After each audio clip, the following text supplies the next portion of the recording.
हम लोगों ने ये समझा कि परसिस्टेंस ऑफ विजन के सिद्धांत के साथ सिनेमा के जन्म होने की संभावना मानवता के सामने प्रकट हो गई।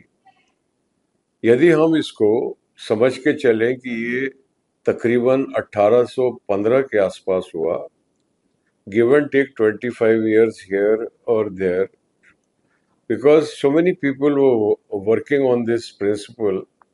So if we assume that it was discovered in 1815, then by 1915 100 वर्ष के अंदर इस परसिस्टेंस ऑफ विजन के सिद्धांत पर आधारित न केवल सिनेमा इन्वेंट हो गया, बल्कि वो अपने वर्तमान प्रारूप में आकर स्थापित हो गया। सिनेमा ने 1915 की film the birth of a nation, जो महान फिल्मकार D.W. ग्रिफिथ ने प्रोड्यूस और डायरेक्ट की है, a great visionary filmmaker, because from his childhood he was aspiring to be an actor and to be a screenwriter, a playwright. In fact, he was trying, but as cinema was invented, he directed his talent to screenplay writing. Earlier on, he was writing plays, not very successfully, but success comes to a person later, if not sooner.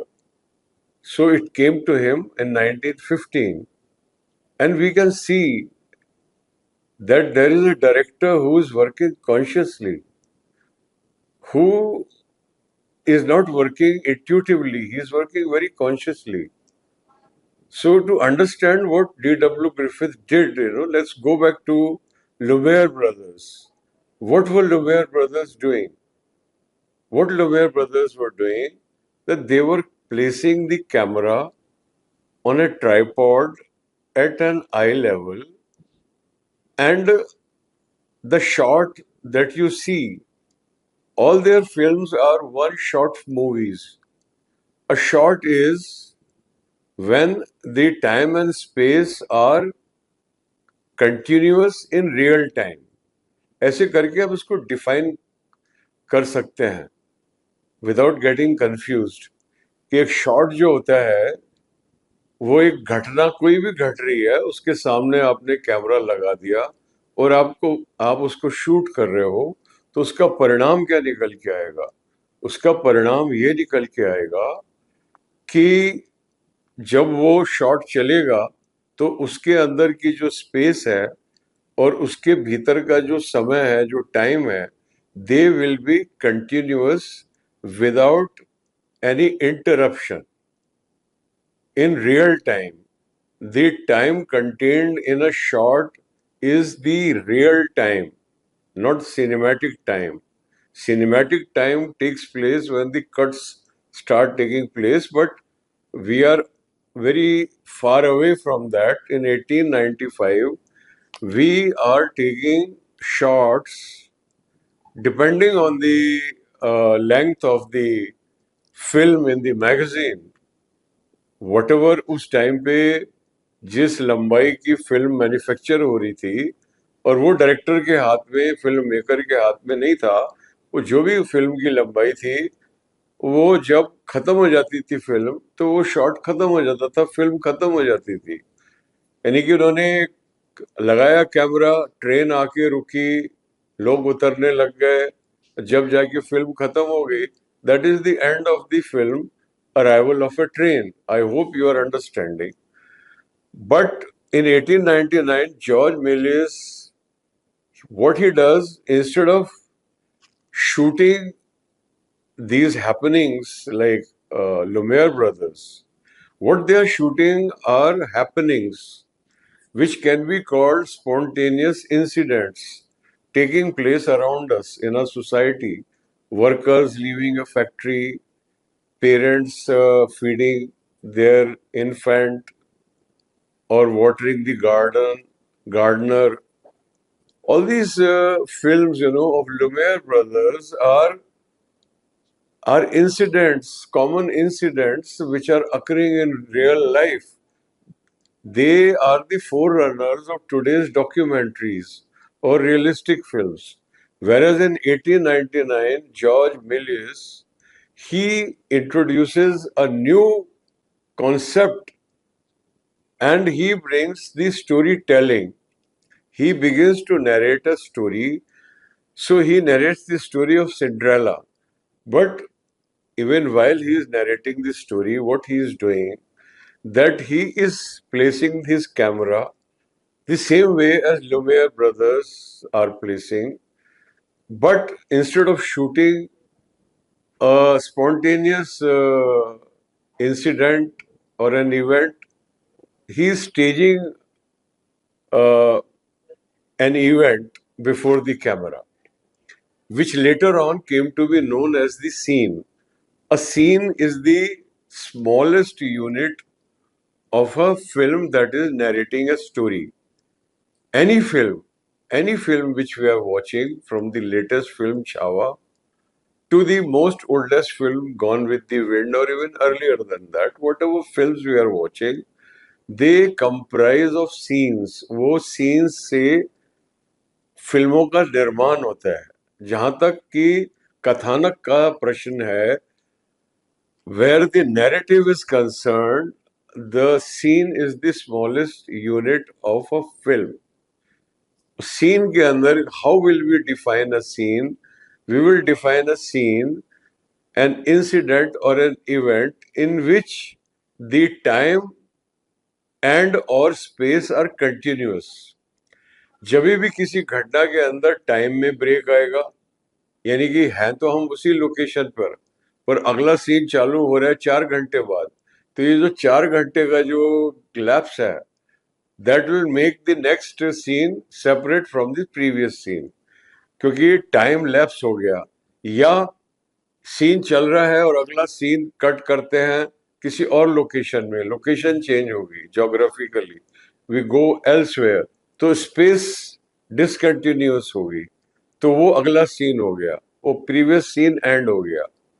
तो समझने का प्रयास कीजिए कि scene वो है जिसके अंदर स्पेस और टाइम दोनों कंटिन्यूअस है, कोई ब्रेक नहीं है. पर जब हम पूरा का पूरा सीन ले ही एक शॉट में रहे थे, तब ये समस्या हमारे सामने खड़ी ही नहीं हो रही थी, क्योंकि the space and time are continuous in a shot and we were taking the entire scene in a shot only.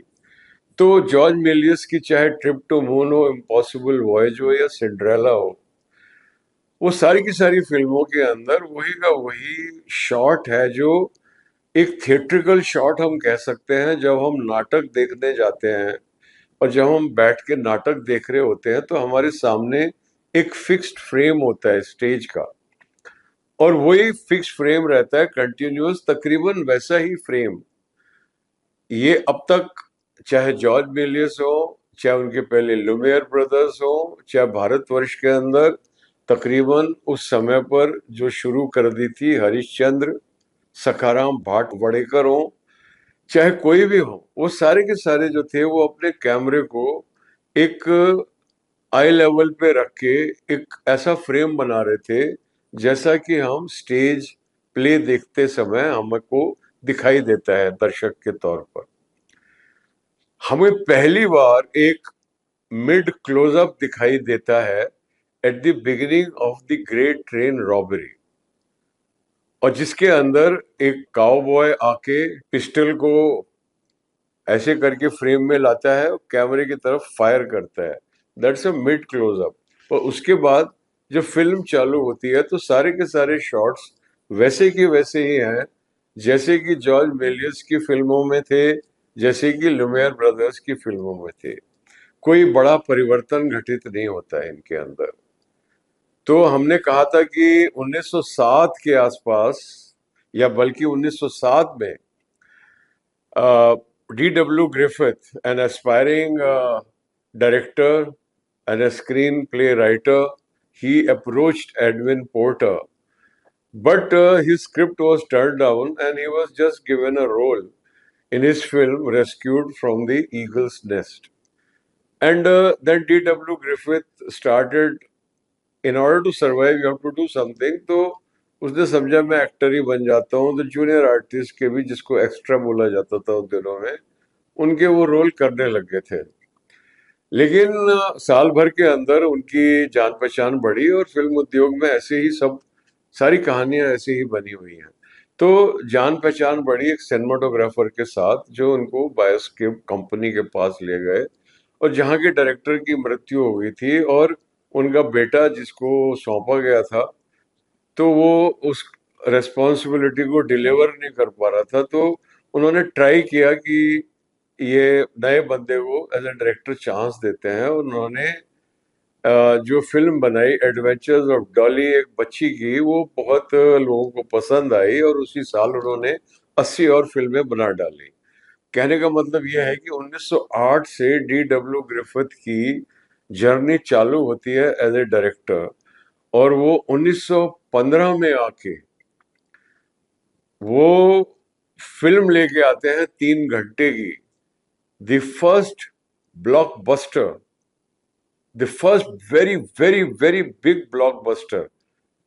Successful film तो द ग्रेट ट्रेन रॉबरी भी थी, पहले की फिल्में भी थी, लेकिन जो कामयाबी the birth of a nation को मिली, उस कामयाबी से हम किसी भी पिछली फिल्मों की तुलना नहीं कर सकते।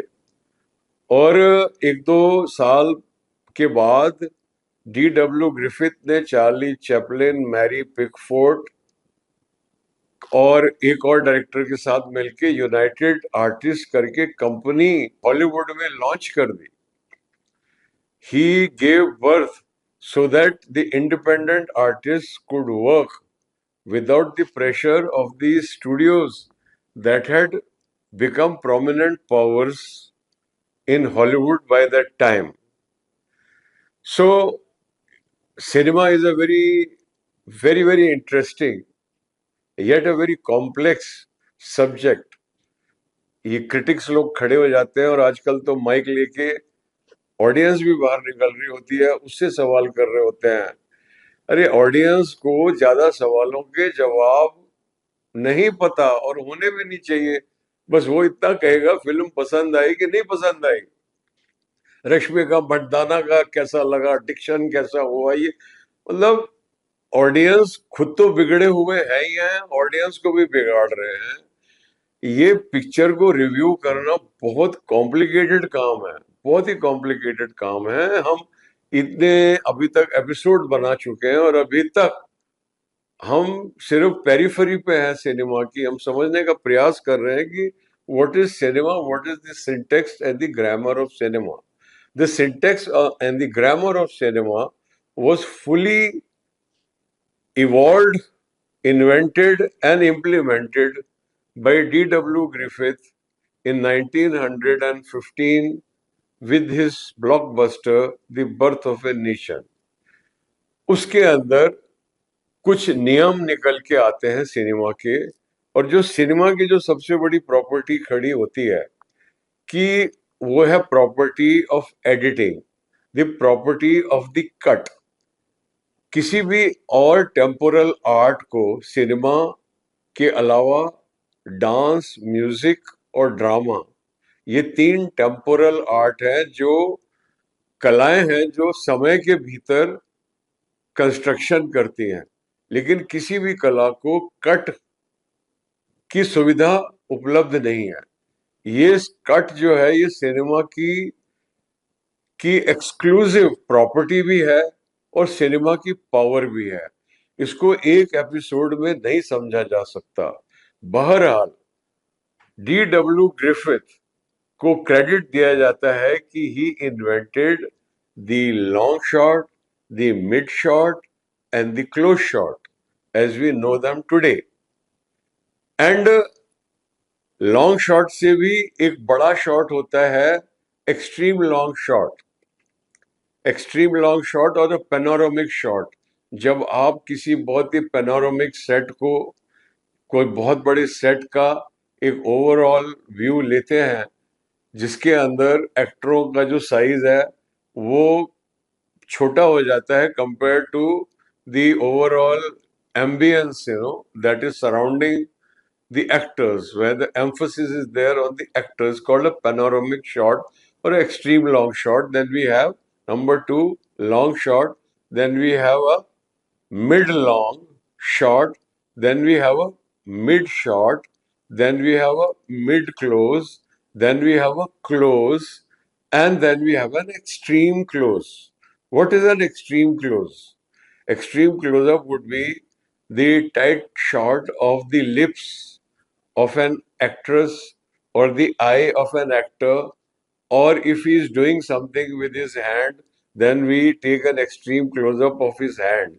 तो ऐसे करके ये 7 इमेज साइज हमारे सामने खड़े होते हैं D.W. ग्रिफिथ के द्वारा film the birth of a nation में.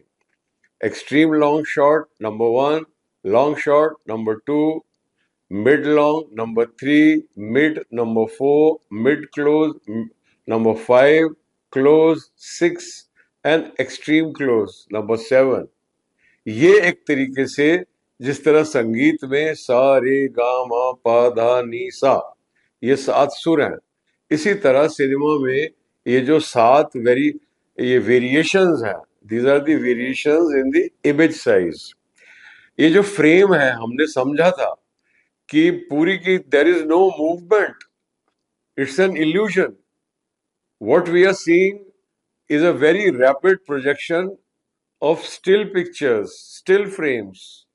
For 1/48th of a second, the frame is there, then darkness and like that, and that is how it is giving an illusion. And this frame has 3 properties. One is the image size, long shot, close up, and all that, which we talked about. The second is the camera angle, and the third is the camera axis. What is the camera axis? Top angle, eye level, low angle. These are the camera angles, and the axis is with reference to the imaginary line. Like ये जो table मेरे सामने और एक camera है, तो इसके बारे में हम आगे बात करेंगे. आशा है आपको आनंद आ रहा होगा. ये वार्तालाप अभी आगे बढ़ेगा. देखते रहिए सिनेमाया.